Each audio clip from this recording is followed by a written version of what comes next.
So let's go take a look at estimation with Delphi. So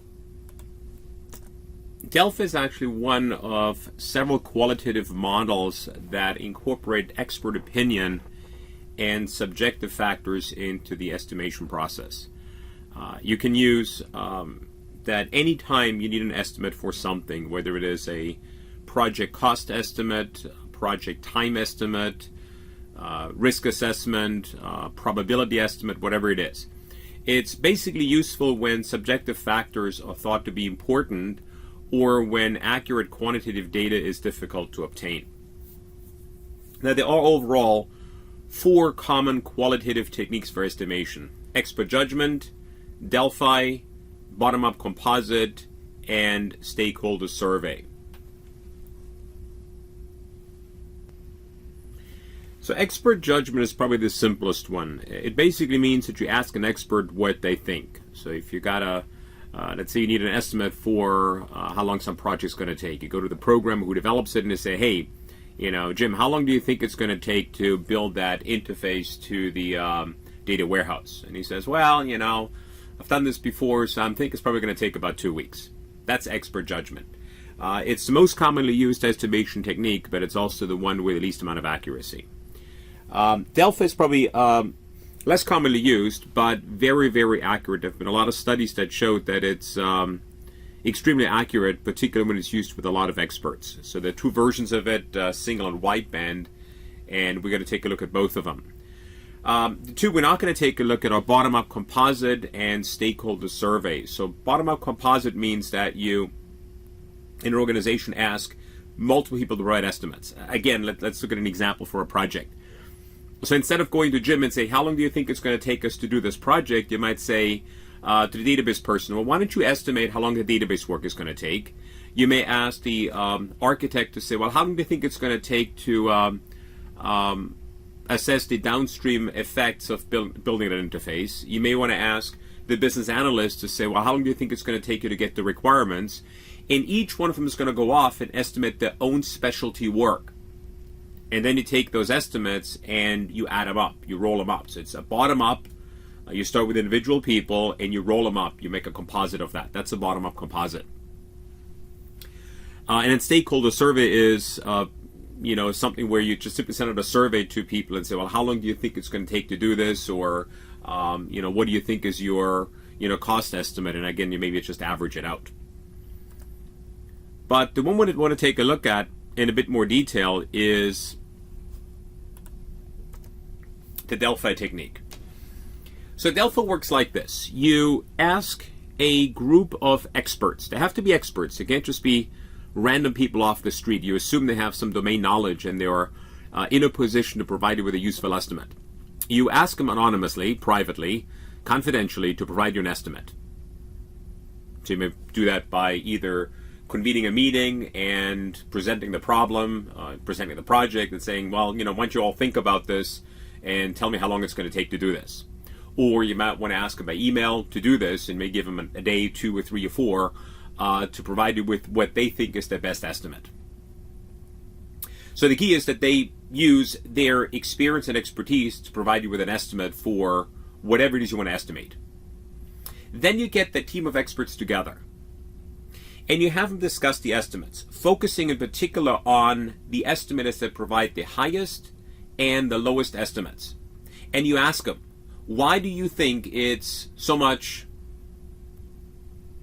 more expensive or will take so much longer to do this compared to everybody else? And you ask the person with the lowest estimate, why do you think it's so much cheaper or doesn't take nearly as long as everybody else thinks? The key is that there has to be a reason that they're outliers. Do they know something that the others don't know? Did they make certain assumptions that the others don't share? Basically, you want to exchange information in an open forum.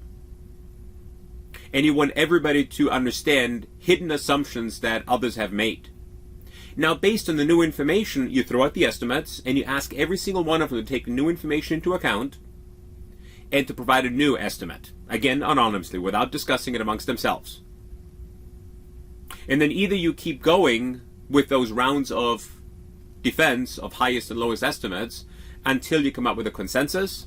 That's how true Delphi works. Or you simply, after 2 rounds, simply take the estimates and average them out. What's most important about this technique is that it's done individually. And it's anonymous and private, so that the estimates are not biased.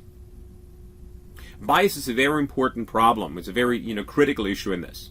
Suppose that you get together in a group and you ask the group, well, how long do you think it's going to take to do this project? Well, if there's Jim in that room, and Jim is considered to be an expert and is the chief technologist, has been around for 20 years, and everybody looks up to Jim or is afraid of Jim or whatever it is, then whatever Jim blurts out, everybody else is going to rally around him. He's going to say, well, if Jim says, it's going to take 2 weeks, even if somebody thinks it's going to take 2 days, they will never say that because they don't want to contradict Jim. Which means he's going to bias the estimate and everybody else is going to cluster around him. By doing that individually and anonymously, it means that you're going to get the true insights from every person, and you can share that hidden set of assumptions. So here's an example. Suppose you got something you want to estimate, some, time estimate. How many hours will the information system cutover take? So that's something that you want to know. So you convene your panel of experts. Let's say you have 3 people. And then you ask them to go think about this, use their existing knowledge to figure out how long that's going to take. And that person maybe says, well, it's 20 hours. But remember, they're doing this individually first. They do not share the estimates among each other. You then ask them to reveal them to you. So the first person says 20 hours. Second person says 13 hours.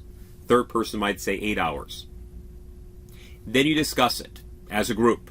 You ask the person with the lowest estimate, the one with the 8 hours, why do you think it takes so much less? And you ask the person with the 20 hours, why do you think it takes so much more? What information, what assumptions, what knowledge do you have that the others don't have that brought you to that estimate? Now, once that's done, the estimates get thrown out, the new information gets taken into account, and everybody gets a chance to revise the estimates. So maybe the first person stays at 20, the second person revises it to 20 based on the new information, and the other person revises it upwards as well to 13 based on the new information that they've uncovered. So then you've got those 3 estimates. You simply divide them, take the regular average, and that becomes your estimate. You believe that based on the panel of experts, it's going to take 18 hours. That's a single band Delphi, a single estimate that you come up with, a single consensus estimate. So the process is very simple. You present the item to be estimated. The experts provide an estimate based on subjective experience. The experts discuss the estimates as a group with a focus on the highest and the lowest estimates. And you either keep going until you reach a consensus, or you average the estimates up after the second round. Now there's a variation of this called Wideband Delphi. And in Wideband Delphi, you ask each estimator not to provide you with a single estimate, but to provide you with 3 estimates. What they believe is the most optimistic guess, the least optimistic, the least guess, or the most pessimistic guess, and what they expect it to be, the most realistic value. So, if you ask Joanne to provide you an estimate for the system cutover time, she might say, well, it's probably going to take some around 8 hours. But depending on what goes wrong, could take as long as 30 hours. But if everything goes right, might take as little as 5 hours. So it's somewhere between 5 and 30 hours, with best case being somewhere around 10, 12 hours.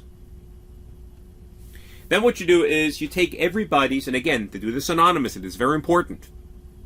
You take each person's set of estimates and you say, take the optimistic, add the pessimistic, add 4 times their expected effort, and divide it by 6. And that's that person's estimate. And then again, you do the same thing after you've done this for every person. Go and figure out which it is. Which has the highest and the lowest, and do the defense. Now, once you've done that, there's actually something very nice that pops out. You can actually develop a 95% confidence interval as the estimate, the average estimate from everybody, plus minus 1.96 times the standard error. And the standard error can be estimated as the average of the optimistic minus the average of the pessimistic guesses, take the absolute value divided by 6. So here's an example. So let's say the following estimates were provided in the second round by 4 estimators for next year's data use, because you're trying to estimate how much data use you're going to have, and you're trying to build out the appropriate, let's say, database or server farm. So Deepan says, well, pessimistically we did 87 terabytes, optimistically 62 terabytes, but I think we're going to be somewhere around 70. So average out of that is, or the estimate out of that is 87 plus 62 plus 4 times 70. Again, remember that this is calculated like this, and that yields 72. You do the same thing for the other ones, and those are the estimates. Then you average those out, and you get the best estimate. And then you can also calculate the average joint estimate, which is the average, and the 95% confidence is you take the average of these, you subtract them, absolute value divided by 6. Then you take that value here, plus minus 2 times 1.96 rounded up, this value right here. And that means that it's going to fall within that range, from a low to a high. 95% certain it's going to fall into that range, but your best guess being this one right here. In general, when you provide an estimate, particularly for project management, you always want to provide a range with an appropriate confidence level. Never provide a single number, because you're going to be held to that single number. You always want to provide a range. So here's the solution to this. The average estimate when you divide them out is 79. Standard error is the absolute value of the average of the pessimistic minus optimistic divided by 6. Z-score here is 1.96. That's a Z-score for 95% certainty. This is uncertainty at 1.5, 95% certain, and that's how you actually calculate the Z-score, to 1.96. But you can also look them up in a statistics textbook, and it's 1.96. That's just the standard error for 95% confidence level. Most people actually simply use 2, obviously, because it's ridiculous to do that. But if you want 80% accuracy, you can do that too. That narrows the range, but it has a lower level of confidence. So basically, as the confidence interval goes down, meaning you're willing to be less confident about it, that decreases the range. So for 95%, you're looking at somewhere between 72 terabytes and 86 terabytes.